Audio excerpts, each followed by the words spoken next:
Oh, ça fait plaisir les amis de recommencer une vidéo en tout cas sur un petit cri de joie, un petit cri de guerre des familles. Le Real Madrid l'emporte à domicile en ayant quand même bien plus que galéré, mais en tout cas qui finit quand même sur un 2-0 clean sheet, 2 buts en tout cas, dont un plutôt magnifique, on va pas se mentir, contre une équipe du Real Betis qui encore une fois chez nous a mis en difficulté.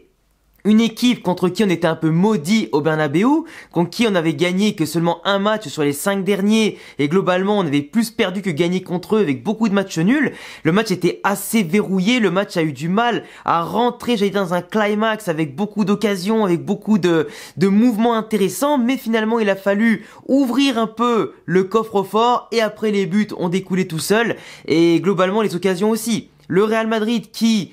aujourd'hui, je vais vous dire un truc, ne m'a pas non plus satisfait à même pas 50% parce que je suis encore très mitigé. Je trouve que tactiquement, on est désordonné, désorganisé, que offensivement, on n'est pas créatif, on n'est pas instinctif, on n'est pas impactant, et défensivement, on laisse encore trop d'espace et surtout, on fait trop d'erreurs. Quand je vois à des moments des ballons où t'as des balles en profondeur de l'autre côté et que Carvajal à un moment donné, je sais pas si vous vous rappelez en première mi-temps, il y va même pas, il laisse Abdé aller chercher la balle, entrer dans la surface pour centrer. Quand t'as des fois Militao qui intervient, mais Tchouaméni il est à côté, il est pas derrière lui au cas où il rate la balle, comme ça s'est arrivé plusieurs fois. Quand tu vois que des fois Tchouaméni et Valverde sont pas loin mais ne s'entendent pas sur le mec à prendre ou simplement sur le ballon à se donner, etc., et du coup ça donne des balles molles et contrées facilement par l'adversaire. Quand tu vois qu'on n'a pas cette qualité à coulisser, qu'on n'a pas cette qualité à assurer les transitions entre l'arrière et l'avant, c'est un petit peu,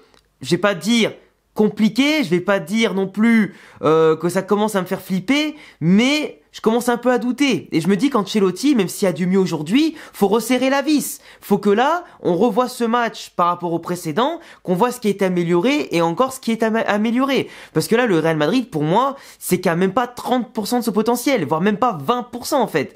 Et quand je vous dis que je suis qu'à 50%, 40% satisfait, c'est que oui, il y a eu des buts, oui, il y a eu des belles choses, il y a eu des mouvements, etc. Mais je trouve qu'on est trop friable. On est trop sur la pointe des pieds. J'ai l'impression qu'on joue avec la peur au ventre. Quand tu connais le potentiel des joueurs, de ce qu'ont fait certains la saison dernière et par rapport à ce qu'ils font ce début de saison, t'as l'impression que, je vais pas dire que là on joue avec le couteau sous la gorge, mais en mode on flippe, tu vois, et qu'on pose les armes et pas qu'on abdique, mais j'ai l'impression qu'on joue un petit peu en désespoir de cause. Tu vois ce que je veux dire ou pas? Quand tu vois qu'on force les frappes, qu'on essaie de forcer le destin en la jouant individuelle, que des fois on essaie de faire semblant de jouer beaucoup collectif, mais beaucoup de passes latérales, on revient à l'arrière, qu'on est super lent notamment comme Tchouaméni, qui a fait un très bon match, mais qui est trop lent en fait, pour pas tourner la balle. Le temps qu'il tourne la balle et qu'il tourne son corps, ben il s'est déjà écoulé quelques secondes, et déjà les mecs sont tous sur lui ou placés pour couper les lignes de passe.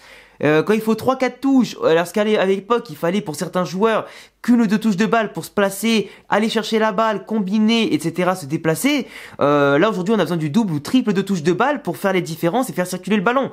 Et ça le problème, c'est qu'après quand tu affrontes des belles équipes comme le Betis Séville, qui ont la capacité de construire, de te faire mal, d'avoir une qualité de contre-attaque intéressante, de te contenir avec des joueurs quand même intéressants dans les couvertures, dans le coulissage, etc., et qu'après derrière ils peuvent te faire mal sur leur qualité technique, leur percussion et des centres, parce que les centres et la tech côté Real Madrid, c'est souvent des buts qu'on prend et des schémas qu'on voit assez souvent chaque année, et qu'on arrive souvent à pas trouver de solution sur ça. Là aujourd'hui, heureusement, on avait la solution, mais on connaît le Real, toujours capable de se faire peur, de prendre des buts, de faire des erreurs, de faire des buts à l'adversaire, et puis voilà. Après, il faut dire qu'aujourd'hui, on n'a pas eu un arbitre qui a été extrêmement intéressant et extrêmement bienveillant ni extrêmement professionnel, parce que la main du défenseur qui est comme ça, vraiment décollée du corps, la main relevée, ça tape sur un centre qui est du coup en direction de la surface de réparation et tu siffles pas penalty. Mais à la limite, si les adversaires maintenant ont droit de jouer au handball contre nous ou au volleyball, faut le dire, et nous on s'habitue, c'est pas grave. Mais c'est clair que là normalement c'est penalty. Main décollée, ballon qui va en tout cas dans le côté du centre et du jeu, c'est penalty. C'est Bayos qui, même si le contact il est léger, il passe devant le défenseur, on lui touche le pied, il tombe, c'est penalty normalement. C'est penalty. Et même encore après Vinicius, quand il part en profondeur, qui dribble, même s'il s'empale un peu sur le gardien, c'est vrai, ça l'empêche quand même de tirer. Il avait l'avantage de la prise de balle, de l'avoir pris avant le gardien.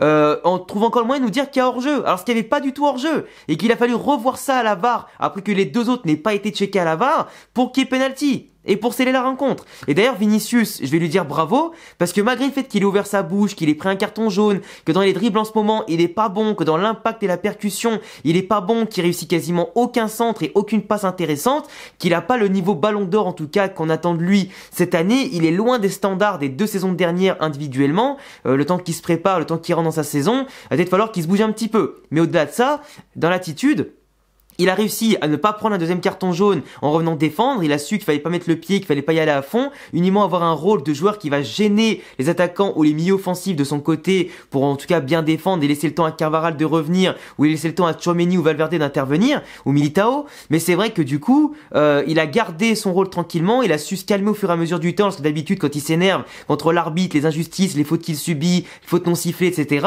Après il pète les plombs et tu le perds. Là il a su se calmer et se canaliser. Et derrière, qu'est-ce qui se passe?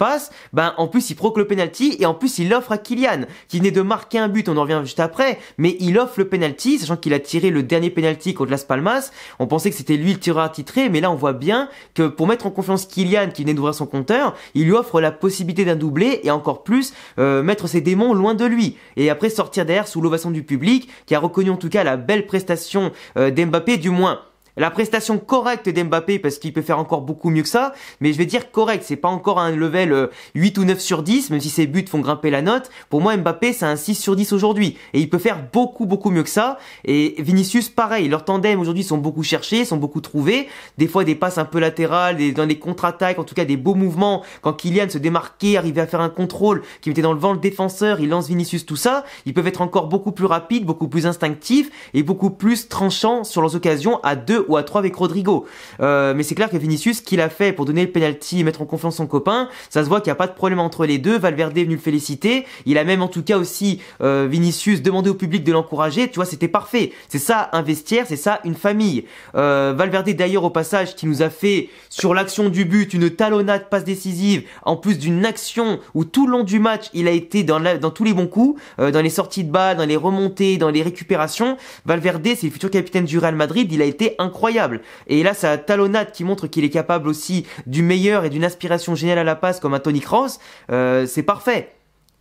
Quand il marque, tant mieux. Quand il fait des passes D, tant mieux. Quand il récupère des ballons, tant mieux. C'est un guerrier. Il faudrait qu'on ait 11 Valverde sur le terrain en termes d'abnégation. Parce que voilà, après derrière, t'as quand même des guerriers comme Militao, Rudiger qui ont été au top aujourd'hui. Carvajal pareil. Ferland Mendy, pas ouf et pas inspiré devant. Et Fran Garcia, quand il est rentré, même s'il à mon sens, il est trop boycotté par Vinicius, il apporte par ses centres et sa vitesse. Et dans les équipes comme ça, contre qui tu prends le dessus techniquement et tactiquement, c'est important de mettre la pression sur les deux couloirs et pas que sur un couloir. Et c'est pour ça qu'il a sorti Ferland Mendy.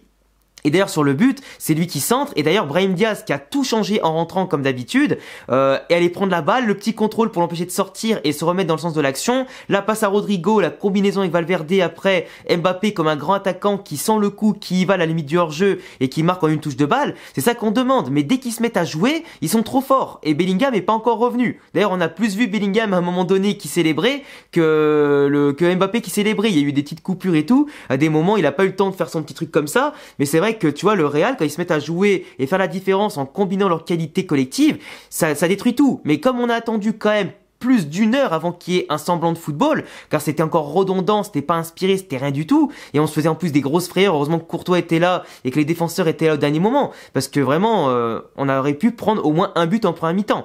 Mais après voilà, Kylian ça lui fait du bien, il a marqué 2 buts, et en plus à un moment donné t'as Vinicius, il met une frappe sur le poteau, ça revient, il met le plat du pied, ça va au-dessus, un énorme raté, et heureusement qu'il y a eu hors-jeu, pour la confiance sinon ça l'aurait assassiné. Mais c'est vrai qu'après il a beaucoup tenté, il a fait des frappes des fois trop forcées, trop loin, même quand il y avait des mecs devant, il faut encore qu'il progresse sur ça pour s'ouvrir les espaces avec des appels, parce que par exemple Hendrick qui est rentré à la 89e minute, il a encore eu une occasion au bout de quelques secondes, et Hendrick il a besoin de jouer beaucoup plus pour être en confiance, et Ancelotti qui n'a pas fait jouer Arda aujourd'hui, et qui en plus donne que des miettes à Endrick, là par contre je suis pas trop d'accord. À 2-0, fais-le rentrer à la 82 ou 80e minute, pas à la 89 pour les quelques minutes d'arrêt de jeu qui restent, où le Betis n'a plus d'occasion, n'arrive plus à mettre un pied devant l'autre, et Endrick le pauvre, malgré qu'il ait quand même quelques occasions comme ça, et que ça serait encore mieux s'il les convertissait, ben il mériterait quand même d'avoir plus, surtout que c'est un joueur qui fera la différence dans le futur, j'en suis sûr. Mais Brahim, pour revenir sur lui, c'est un joueur différentiel. Le mec qui fait des percussions, des dribbles, même si l'arbitre lui siffle pas tout, techniquement parlant, il est hors norme. Et moi, ce que je comprends pas avec Ancelotti, c'est quand il est titulaire et qu'il fait un match moyen comme contre Las Palmas,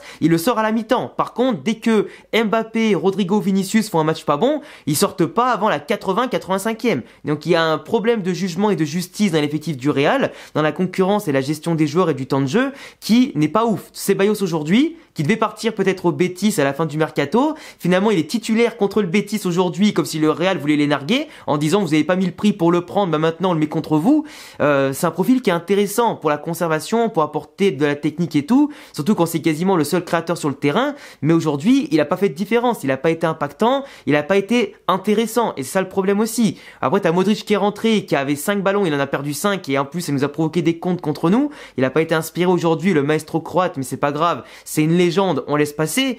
Mais c'est vrai qu'aujourd'hui, voilà, le Real a besoin en tout cas de tâtonner plus, on sent du mieux dans la connexion Rodrigo qui a beaucoup en tout cas dépensé d'énergie à défendre, essayer de faire le lien entre le milieu et l'attaque, qui a essayé en tout cas de son côté de se recentrer. On a vu aussi un quadrillage tactique beaucoup plus intéressant, où ça se marchait beaucoup moins dessus sur le couloir gauche par exemple. Mais il faut que ça continue comme ça, que ça dédouble, que ça permute, et que les joueurs combinent, se poussent à aller vers l'avant, et que surtout, à l'instar de ce que Endrick a fait sur une action, en seulement quelques secondes, que Mbappé prenne plus la profondeur. Il fait la différence sur ça, sur ses prises de balles, il a la vitesse, la percussion, il le fait de plus en plus, et il faut maintenant que chacun mette ses compétences au service du collectif, et qu'il soit plus efficace.